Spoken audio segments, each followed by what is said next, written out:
राज्यामध्ये स्थानिक स्वराज्य संस्थांच्या विधान परिषदेच्या 17 जागांसाठी निवडणूक होतीये। विधान परिषदेच्या जागा वाटपावरून सत्ताधारी महायुतीमध्ये जोरदार रस्सीखेच पाहायला मिळतेय।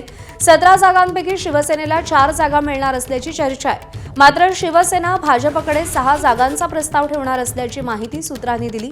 दुसरीकडे राष्ट्रवादीचा 3 जागांवरती दावा कायम आहे, तर भाजपही 12 जागा मिळवण्याच्या प्रयत्नात आहे। दरम्यान विधान परिषद निवडणुकीसाठी मुख्यमंत्री देवेंद्र फडणवीसांच्या उपस्थितीत काल वर्षा निवासस्थानी बैठक पार पडली।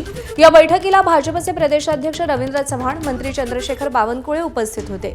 वर्षा निवासस्थानी मुख्यमंत्र्यांच्या उपस्थितीत 2 तास विधान परिषदेच्या जागा वाटपासंदर्भात चर्चा झाली।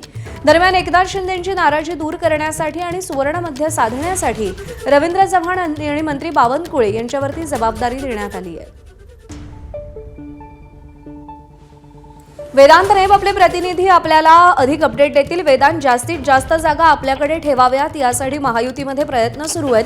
कसा सुवर्णमध्य काढला जाणार आहे या सगळ्या? ज्या प्रकारे आपण बघितलं प्रज्ञा, भाजपच्या नेत्यांनी आधी एकनाथ शिंदेसोबत या सगळ्या संदर्भात चर्चा केली होती आणि त्यानंतर मग काल चंद्रशेखर बावनकुळे, रवींद्र चव्हाण यांनी मुख्यमंत्री देवेंद्र फडणवीस यांच्यासोबत चर्चा केली। साधारणपणे 1.5-2 तास चर्चा झाली आणि त्यानंतर जी चर्चा झाली त्याचा तपशील पुन्हा एकदा एकनाथ शिंदेसोबत हे 2 भाजपचे नेते या सगळ्या संदर्भात चर्चा करणार आहेत। मुख्यत्वे करून नाशिक, छत्रपती संभाजीनगर, त्यासोबतच यवतमाळची जागा, परभणी, हिंगोली विधान परिषद अशा एक 4 ते 5 जागा आहेत ज्याचा तिढा अजून सुटलेला नाहीये। शिवसेनेकडनं 7 जागांचा प्रस्ताव आहे आणि त्यातल्या 4 जागा भाजप शिवसेनेला देण्यास तयार असल्याचंही कळतंय।